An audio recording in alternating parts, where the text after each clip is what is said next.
Imagine you have 2 weeks of savings in a bank account. The news says the economy is unstable.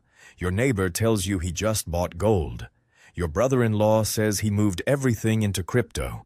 You log into your account, transfer what you can, and drive to the nearest coin dealer. You buy gold. It feels like the right move. It feels like exactly what smart people do.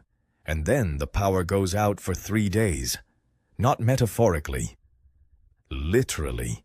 The grid goes down, the card readers stop working, and the corner shop starts accepting only what it can touch, count, and hand back.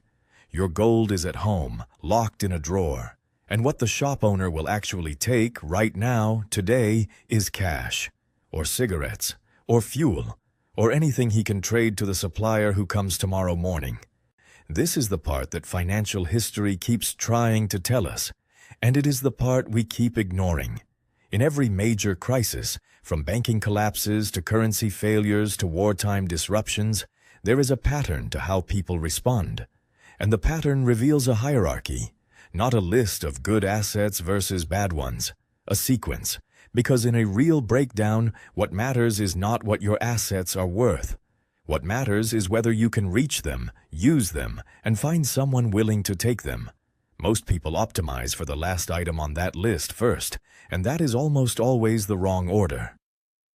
In the early days of the 2001 Argentine banking crisis, ordinary families did not wake up thinking about store of value.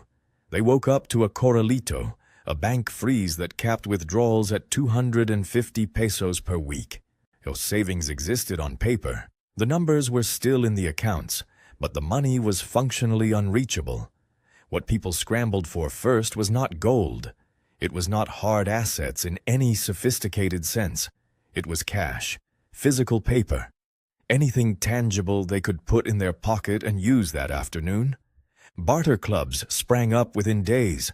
Homemade scrip, local notes printed by neighborhood networks began circulating in Buenos Aires suburbs. These were not backed by anything.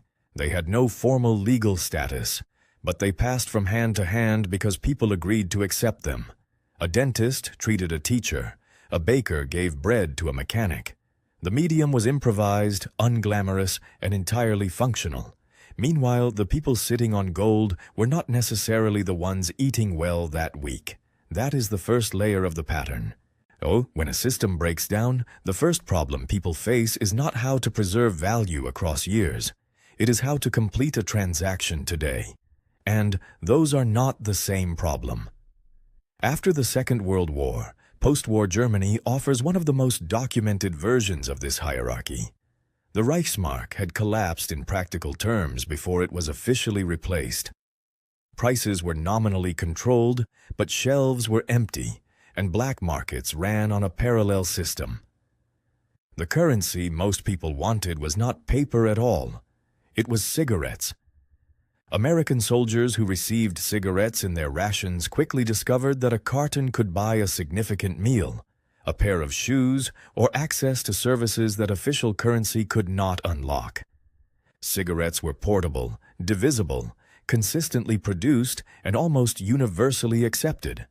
They were usable, they were accepted, they solved the immediate exchange problem. But here is where the pattern deepens. Cigarettes were not a store of value. They aged. They burned. You could not hold a carton of cigarettes for 5 years and expect it to carry the same purchasing power. The properties that made cigarettes work brilliantly as emergency money were not the same properties you needed if your problem was preserving wealth through a decade of reconstruction. So the people who used cigarettes to eat in 1945 were rational. And the people who converted cigarettes into harder assets as stability began returning were also rational. They were solving different problems at different stages of the same crisis. This is the distinction that most crisis advice quietly skips over. Exchange and preservation are not the same function. And in the first days and weeks of a real disruption, exchange almost always matters more. You cannot eat a gold coin. You cannot pay a landlord who refuses it. You cannot buy fuel from a man who has never held one and does not know how to verify it. Consider what happened in the early months of Zimbabwe's hyperinflation, roughly between 2007 and 2008. The Zimbabwe dollar was losing value by the hour. Wages arrived and were spent immediately because to wait was to lose purchasing power before lunchtime. People with savings in Zimbabwean dollars watched those savings evaporate, not slowly but visibly, in real time. The people who fared best in the short term were not necessarily those holding gold. They were people with access to foreign currency, particularly US dollars and South African rand, currencies that were accepted, that could move, that a vendor would take without hesitation. Holding physical assets with real intrinsic value mattered, but only after you had solved the daily usability problem. Without a trusted medium for daily exchange, even valuable assets sat idle while life moved faster than you could convert them. What made this worse for many savers was the illusion of nominal wealth. Bank statements still showed balances, numbers still existed, but the practical purchasing power of those numbers was collapsing by the week. The account had not been frozen, unlike Argentina. It was worse. The account worked perfectly. The money inside it was simply dying. And this creates a third layer to the pattern. The failure mode is not always locked accounts or frozen systems. Sometimes the failure is a currency that functions technically, but stops functioning practically. The cash machine works. The transfer goes through. The balance increases, but the purchasing power of each unit evaporates faster than you can spend it. At that stage, assets become critical, not because of their store of value in isolation, but because of their usability combined with their acceptance. Foreign currency solved both in Zimbabwe. Physical goods solved both in post-war Germany. Local scrip solved both in Argentina at the neighborhood level.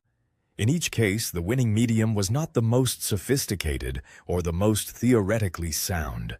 It was the most trusted and the most usable at the scale of daily life. Gold appears in every one of these stories, but usually later.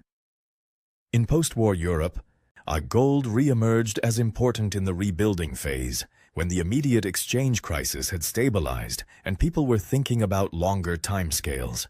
In Zimbabwe, gold became more relevant as the currency collapse deepened into years and the middle class began looking for genuine preservation across time. In Argentina, gold mattered more to wealthier households who had already solved their liquidity problem and were thinking about what survived the next decade. What gold does well is carry purchasing power across time, across borders, and across political regimes. What it does badly is function as daily money in the middle of a crisis. It is not divisible at the level of a loaf of bread. It is not universally recognizable in a market stall. It requires trust and verification that a chaotic environment often cannot provide. This is not an argument against gold. It is an argument about sequence. The lesson that history keeps pointing toward is not which asset class wins.